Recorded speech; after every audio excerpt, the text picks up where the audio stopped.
Welcome to NCN news. నేను సంధ్య. బులెటిన్లో ముందుగా హెడ్లైన్స్ చూద్దాం.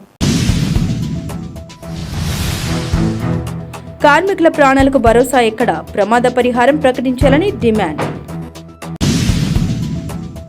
ఆంధ్రప్రదేశ్ ప్రగతిశీల భవన మరియు ఇతర నిర్మాణ కార్మిక సంఘం ఉమ్మడి పశ్చిమ గోదావరి జిల్లా కమిటీ పిలుపు మేరకు నిడదవోలు ఐ లవ్ యూ సెంటర్లో ఆదర్శ ప్లాట్ఫామ్ రిక్షా వర్కర్స్ యూనియన్ ఆధ్వర్యంలో కార్మికులు ఆందోళన నిర్వహించారు. ఈ సందర్భంగా ఉమ్మడి పశ్చిమ గోదావరి జిల్లా అధ్యక్షుడు ఈమణి కృష్ణకుమార్ మాట్లాడారు. కూటమి ప్రభుత్వం ఎన్నికల్లో భవన నిర్మాణ కార్మికుల సంక్షేమ పథకాలు పూర్తిగా పునరుద్ధరిస్తామని హామీ ఇచ్చి అధికారంలోకి వచ్చాక అరకొరగా సంక్షేమ పథకాలు ప్రకటించారని, అవి కూడా కార్మిక శాఖ మంత్రి వాసంశెట్టి సుభాష్ అసెంబ్లీ సాక్షిగా చేసిన ప్రకటనకు తర్వాత విడుదల చేసిన జీవోకు సంబంధం లేదని తెలిపారు.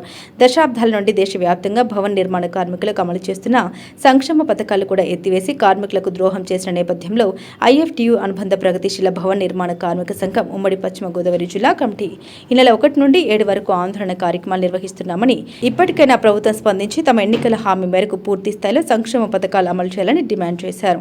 ఈ కార్యక్రమంలో ఐఎఫ్టియు జిల్లా కమిటీ సభ్యులు గెడ్డం రవీంద్రబాబు, ప్రగతిశీల భవన నిర్మాణ కార్మిక సంఘం జిల్లా కమిటీ సభ్యులు మల్లిడి రామిరెడ్డి, యూనియన్ నాయకులు కోనేటి మల్లేశ్వరరావు, లంకాడ గణపతి, చొక్కాకుల సత్యబాబు, నాగరాజు, సుబ్బారావు, సిర్రా వీర రాఘవులు, బాపినేడు తదితరులు పాల్గొన్నారు.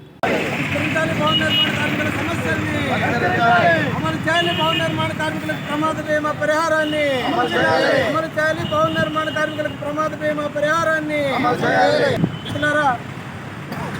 ఆంధ్రప్రదేశ్ ప్రభుత్వంలో భవన నిర్మాణ కార్మికులకి ప్రభుత్వాలు తీవ్రమైనటువంటి ప్రభావం అన్యాయం చేస్తూ ఉన్నాయి.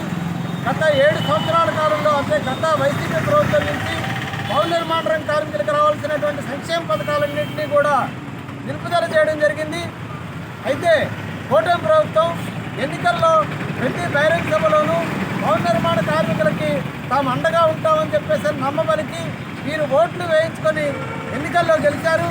గెలిచిన తర్వాత 2 సంవత్సరాల పాటు మౌనంగా ఉండి వీరి కోసం ఏ విధమైనటువంటి ఆలోచన కూడా చేయకోకుండా అశ్రద్ధ వహించారు. అయితే వాసంశెట్టి సుభాష్ అనేటువంటి కార్మిక శాఖ మంత్రి ఎవరైతే ఉన్నారో ఆయన అసెంబ్లీలో భవన నిర్మాణ రంగ కార్మికులకి అనేకమైన పథకాలు మేము ఇచ్చేస్తున్నామని చెప్పేసి అసెంబ్లీ సాక్షిగా ప్రకటించి కూడా జీవోలు విడుదల చేసేటప్పుడు మాత్రం అరాకొర పథకాలని ప్రకటించడం జరిగింది. ప్రధానంగా భవన నిర్మాణ రంగ కార్మికులు నిత్యం ప్రమాదాలకు గురవుతూ ఉంటారు, ప్రమాదకరమైన పరిస్థితుల్లో పనిచేస్తూ ఉంటారు. కానీ ప్రమాదంలో చనిపోయినటువంటి కార్మికులకి ఏ విధమైన పరిహారం ప్రకటించుకోకుండా జీవోలను విడుదల చేశారు. అలాగనే ప్రమాదాల్లో అంగవైకల్యం పొందినటువంటి కార్మికులకు కూడా ఏ పరిహారం ఇస్తారనేటువంటిది, ఆర్థికంగా ప్రభుత్వం ఏం ఆదుకుంటుంది అనేటువంటిది కూడా చెప్పుకోకుండా జీవోలను విడుదల చేయడం జరిగింది. దీన్ని మేము తీవ్రంగా వ్యతిరేకిస్తూ ఉన్నాం.